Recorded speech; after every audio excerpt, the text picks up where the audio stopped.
Thank you, Patricia, for coming. I was running a little bit late, a little bit of glitch here and there, but welcome and welcome again to our last episode, which is... The last episode that we're going to talk about is the financial and inventory preparation plus the legal compliances And or in an pre-opening of a hotel. right. For those who are following us, Patricia and I have been talking about pre-opening of hotels. We have AFCON coming up.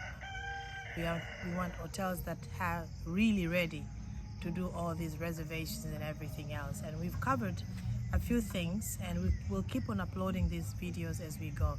So allow me to have Patricia to walk us through on the last bit of what she's been talking about for the past 3 weeks.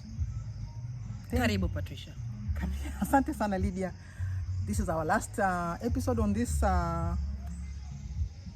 session, or what do we call it? Pre-opening of a hotel.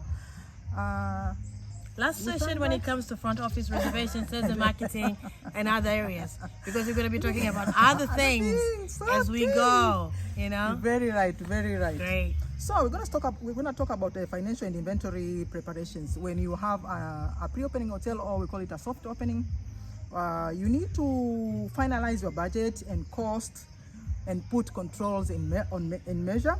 And then you need to stock necessary equipment, starting from the kitchen, the linen, so that when the hotel is running, you are not having some items missing items, we call it in a hotel. And then you check your cash flow and payment process so that you avoid financial hiccups. As well as you need to work on your legal compliances. You make sure that you meet all licensing and regulatory requirements. You finalize your safe inspection on fire, on health, and on food safety. You also ensure that you comply with labor laws and hospitality regulations.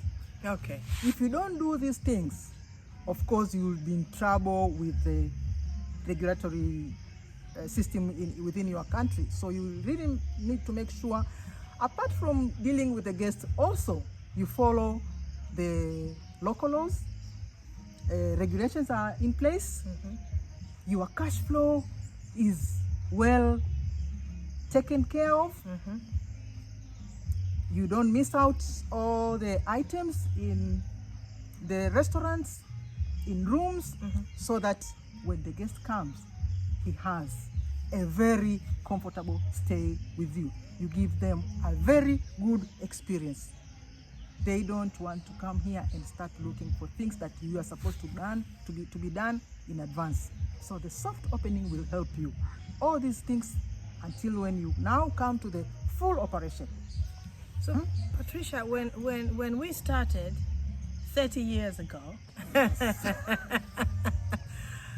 I was working as a housekeeping supervisor, and you were working at the front office. Yes. I think it was a front office manager or Front was it office, just a front office. office receptionist. Okay, so you were talking about that, if I understood you correctly, because now I'm like, wow. So the groundwork that you have been doing at the front office with sales and marketing, with the inventory of our guests and everything else, did that evolve, or was this a preparation for you to be able to know that we had 250 rooms when we did the pre-opening of the Sheraton Hotel then here in Dar es Salaam? So my question to you as supervisor in housekeeping, the number of linen, was the number of linen calculated after you had sat down and knew that we have 250 rooms? This is the room rate that we have to do. Where did the numbers come when you said we have to have 1,000 bed sheets? Was the 1,000 bed sheet came because you did the groundwork in the areas that we spoke about, or the housekeeper knew exactly what she needed to do? Because we're going to go into housekeeping in our series that are coming. That is my question. When you said the soft opening, the rack rate, the inventory and everything else, and sales and marketing doing whatever they were doing, How did we arrive to know how many bed sheets, how many pillows, how many mattresses, how many? Was that part and parcel of what you were doing at front office, or was that something that came out from another total inventory? Because when you talk about inventory, someone will be puzzled. But my question is, how did we arrive to know how many linen we needed in housekeeping? Was that built in the room rate? Was that built in what inventory? Yeah, thank you, Lydia, for that very good question. These things, yes, came in from the front office, from the accounting, because you need to collaborate. You cannot come with the figure from nowhere. It has to come from somewhere. The hotel that has 250 rooms, it has to be known how many linens you need, how many employees you need, because otherwise you'll find yourself you have overstaffing or understaffing. Okay. Yeah. So all these, there is a collaboration. You don't have a hotel whereby every department works for itself. You depend on each other. You need to have a collaboration so that at the end of the day, the client is happy and you are happy. Because if the staff is not happy, you will not give a staff to go and clean a room whilst there is no bed sheets. How is you going to give up the room to the front office? Then you will create a problem within the departments. Wonderful, wonderful. Thank you. Go ahead. Yeah. Just wanted to make sure. How did this come around? When you were working in the front office, I was working in housekeeping. Yeah. I needed bed sheets to work. How did that come about? How did you calculate all that? Yeah. For someone who's planning to open a hotel, so you don't run out of bed sheets, you don't run out of teacups and cutleries and everything else. You get to understand how many people had to collaborate to be able to make sure when the doors were opened, we were ready to serve. Thank you, Patricia. You can continue. Yeah. So as I said, the legal and compliances need to be met. You need to have your registration cards in place, whereby even a client, when he reads the registration card, it tells him something, or it tells her something. It is not just a paper. All the local laws are within the registration cards. Okay. So that's what you guys used to call it, reg card. Reg card. We call it registration card, reg card. Okay. The hotel terminologies. Yeah. So, as I was saying, it is very important to have a soft opening. A soft opening so that we ensure you have a seamless launch that sets the stage for excellence. Would a soft opening, for someone who's listening right now, would a soft opening involve real-time guests, or what will involve when we talk about soft opening? Who was coming? Who was registered? Who was on the reservation? Who was on your list?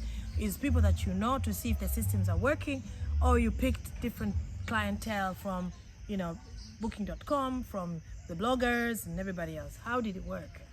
Okay, for the soft opening, you have those dummy guests that are not really guests, but also you need to have some real guests, because if I know this is Lydia from housekeeping, I can make mistakes.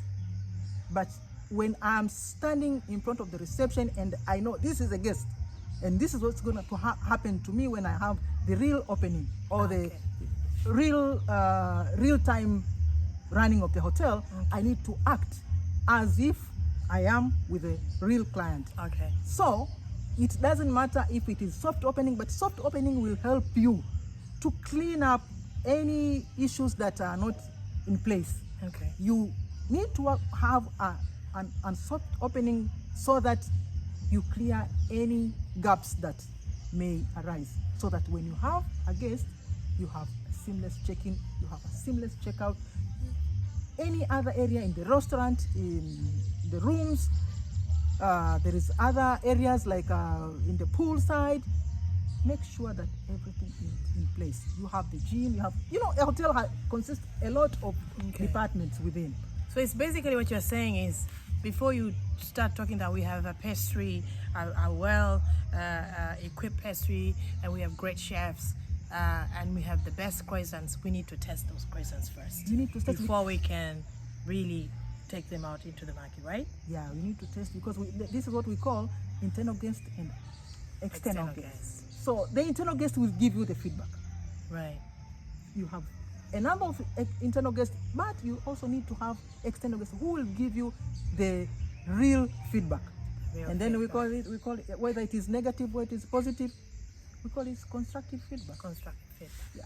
So as we're about to wrap up, Patricia, thank you for your time, really, because I know we're going to have another conversation very soon, and we're going to touch other areas, because we talked about pre-opening, we talked about soft opening, we talked about front office, sales and marketing, we talked about the tour operators, the bloggers that you used, but we haven't really talked about training. We really didn't talk about recruitment. We really didn't talk about other areas that we need to talk about in the pre-opening. But this is just a snippet of what is important. This is just we are laying the foundation of why it's important for someone who's planning to open a hotel, or you are already running a hotel, and when you are listening to this interview, you realize that you had jumped one important aspect in opening of your hotel. So Patricia, I want you to wrap it up, and then you can say kwaheri to everyone until we meet again. What is the last word that you want to share with what you just shared with us today? All viewers, thank you for your time. Thank you for listening to us. I believe whatever we have discussed will help you, will assist you, will help even the guests to know what is happening within the hotel industry. Hotel industry is a very nice place to be. Some people think that hotel industry is the last job to it's a what they call it, low class. Low class. It is not. There you need to use brain. It is fun. Everything is happening in a hotel industry. Please don't get tired to listen to us. As we said, we will come more details on trainings, on operational standard manuals, and everything that you need to know about the hotel industry. Karibuni sana. See you when you see us again, and God bless you. God bless you. Enjoy the view. We're going to be leaving this platform right now. One thing, we trusted God. It was raining this morning, but we said as long as we started with prayer, God listened to us, and you can see the sun, you can see the beautiful view behind us. You'll be wondering where we are. We are somewhere in the city of Dar es Salaam, but outside the city of Dar es Salaam. So you can hear the birds chirping, celebrating with us. Until we meet again, it's Lydia and Patricia, and more episodes are coming. For those who are subscribing, let us know if there's anything that you want us to talk about in terms of hotels. We'll be very happy to come and talk to you in your institution or right here in our YouTube channel. Patricia, let's go. Let them see and enjoy the view just a little bit.